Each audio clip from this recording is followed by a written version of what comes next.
More on this. We want to bring in Niall Stanage, White House columnist for The Hill. Always good to see you, Niall. Let's chat. Are you there? I am, absolutely. I love how calm and composed you are. Like, well, of course I am, Adrienne. Where else would I be? Let's talk about Where else would I be on a Monday other than talking to you? But anyway, exactly. Sorry, Exactly. All right. Well, former Secretary of State Mike Pompeo yesterday, he slammed the Biden administration for not backing Taiwan. Let's look at this. To allow America to be bullied by Chinese propaganda right after, frankly, President Biden has had a long phone call with Chinese President Xi Jinping would send a really bad message to our friends in the region, the Australians, the South Koreans, the Japanese. Pompeo is among many Republicans saying that Pelosi should indeed visit Taiwan. In fact, we spoke to Congressman Warren Davidson, also a Republican, saying he was excited about the trip in our first hour of Morning in America. So, you know, what are we to make of all of this? Why is this partisan at all? Well, it probably shouldn't be, and it's interesting that we're seeing these shoots of bipartisanship. I think that there is a sincere belief across the board that the United States can't allow important visits by important people to be vetoed by China. That's not acceptable. And that's the point that former Secretary Pompeo was making in the quote that you read out. I think it is a sincere belief on the part of Republicans as well as Democrats. I thought your conversation earlier with Congressman Davidson was very interesting, and when he expressed that excitement, he appeared sincere to me.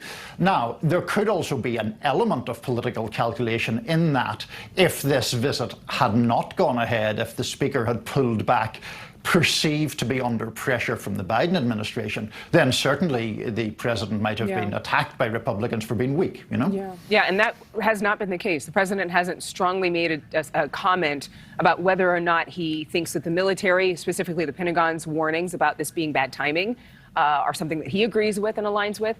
But I know that Speaker Pelosi, you mentioned the bipartisanship of it.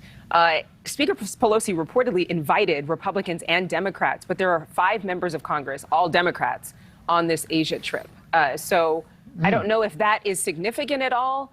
And I also don't know what the goals are for this trip. So what would you say?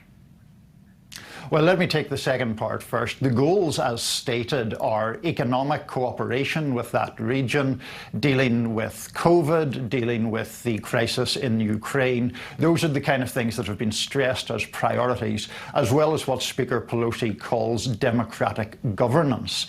Now, as to the makeup of the congressional delegation, she definitely did invite at least one Republican, because the Republican in question, Congressman Mike McCall, has said that he was invited. He said he would have gone, but he had some scheduling conflict. So it is an entirely democratic delegation. What we're to make of that, I'm not sure. I mean, sometimes politicians have genuine scheduling conflicts. Other times they're convenient conflicts to have if you don't want to go on a particular thing. And we're only a few months away from the midterms. When you think about this next election, could this have the counter effect that we've seen so many times, where so many Americans are more concerned about inflation here at home? They have compassion for what's going on around the world, specifically in Ukraine.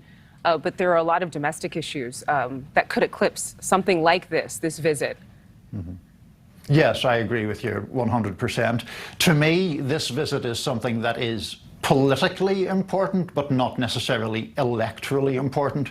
In other words, excuse me, the big picture is that obviously US relations with China are vital, and this could increase tensions, but it's important for the US to stand up to China. Do people vote on that? I find that extraordinarily difficult to believe. Nobody's standing in the grocery line commiserating about the price of beef and also wondering whether, we should re-examine strategic ambiguity toward Taiwan. I mean, that's not really happening. And just one follow-up for you as my producers are wrapping me up, but I think about how this is being played. I mean, we're hearing so much about what China's saying about Taiwan, but we're not hearing enough about, in a practical stance, what this trip does for the American people. I think Congressman Davidson, when he mentioned that this is for the semiconductor industry and how they are a huge supplier of semiconductors, I think if Americans thought, oh, that means we're going to get more chips so we can get faster cars on the assembly line, then maybe people would be more bought in. Maybe? Yes, absolutely. I think one of the challenges in foreign affairs is connecting that with people's day-to-day lives. And it's very easy in a situation like this for millions and millions of people to think, well, it's very interesting in an abstract sense, but what does it have to do with my life?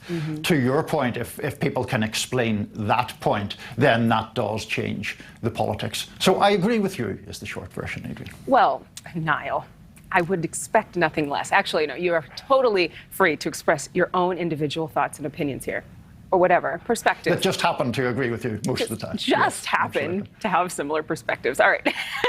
Niall, thank you so much. Good to see you. Thank you for watching. Go to newsnationnow.com to find News Nation on your television provider. And don't forget to click the red subscribe button below to get more of News Nation's fact-driven, unbiased coverage.